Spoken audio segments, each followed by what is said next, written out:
Qual é a diferença entre a lantejola e o paetê? Você já se perguntou sobre isso? Você fica confuso na hora de procurar o material para comprar, na hora de pesquisar na internet se é lantejola, é paetê, enfim, o que é, né? Por que tanta confusão em torno aí dessas nomenclaturas, né? Desses termos, lantejola e paetê? Bom, a primeira confusão começa porque quando nós temos um tecido que é coberto por lantejoulas, a gente chama esse tecido de paetê. Então, o tecido que é totalmente bordado por lantejoulas, a gente chama tecido de paetê. Essa é a primeira coisa que você tem que gravar. O paetê mesmo, ele é bem diferente, tá? Da lantejola. Por quê? Bom, agora estamos falando da pecinha e não mais sobre o tecido, né? As pecinhas, paetê e lantejola. Bom, o paetê, ele simplesmente pode ter tamanhos variados e formas variadas, desde discos lisos, coraçãozinho, florzinha, estrelinha. Você vai encontrar folhas, você vai encontrar paetês da mais variada forma aí para colocar no seu bordado. Já a lantejola, ela é um padrão, tá? É uma pecinha que tem um padrão de formato e também padrão de tamanhos, tá? Que vão de 6 milímetros até 18 milímetros, tá? Que é 1,8 centímetros, né? Então vai de 0,6 centímetros, que é 6 milímetros, bem pequenininha, até 18 milímetros, tá? Esse é o tamanho padrão da lantejola. O formato da lantejola também é padrão.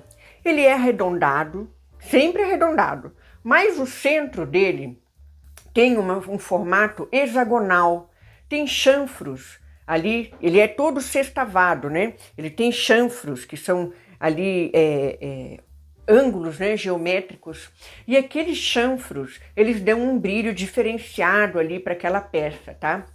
Geralmente o pessoal fala paetê irisado, mas o irisado não tem a ver com a forma do paetê. Isso é um outro termo. Quando o paetê é irisado ou quando a lantejola é irisada, significa que, olha lá, íris. O que diz? O que lembra isso? Arco-íris. Significa que aquela pecinha ali, ela tem a tonalidade e as cores do arco-íris, tá? Lembra as cores do arco-íris. Aquele brilho, ele brilha como as cores do arco-íris, por isso irisado, tá bom? Então, vamos falar um pouquinho agora sobre os materiais que são feitos. Então, a lantejola, ela é 100% reciclável, tá? Isso é bem importante da gente frisar aqui no canal. E por que eu estou dizendo isso? Porque a gente tem que tomar cuidado com o descarte da lantejola. Quando você vai descartar uma peça que tem lantejola, separe esse material e coloque no lixo reciclado. Não deixe ir para a natureza, que acaba indo para o rio, para o mar e acaba matando peixinho, tá bom? Então a gente tem que tomar cuidado com isso. Não custa nada, né?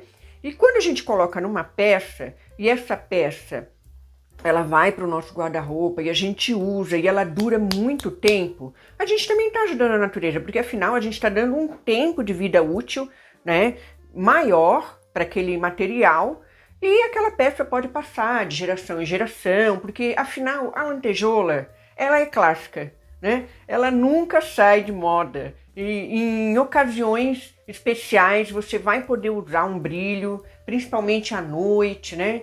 Enfim, é tranquilo, é só a gente guardar com cuidado que essa peça pode passar de mão em mão e vai durar bastante. O paetê também, ele tem vários materiais, tá? O paetê, ele pode ser metal, pode ser plástico também. E tem até agora, os designs ultimamente, nos últimos anos vem desenvolvendo paetês com materiais biodegradáveis. Bem legal, né? Para quem se preocupa bastante aí com essa questão ambiental, tem os paetês biodegradáveis, né? Eles vão aí se desmancham sem problemas, sem poluir a natureza.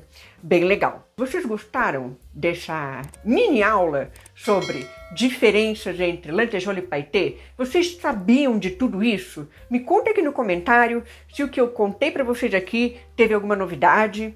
E se vocês gostaram dessa aula, deixa o seu like, a sua inscrição, compartilhe com mais pessoas para que mais pessoas conheçam, né? Essa diferença entre esses materiais aí que a gente confunde tanto, Tá legal? Então, felicidades para todos vocês e eu espero vocês no próximo vídeo aqui do canal.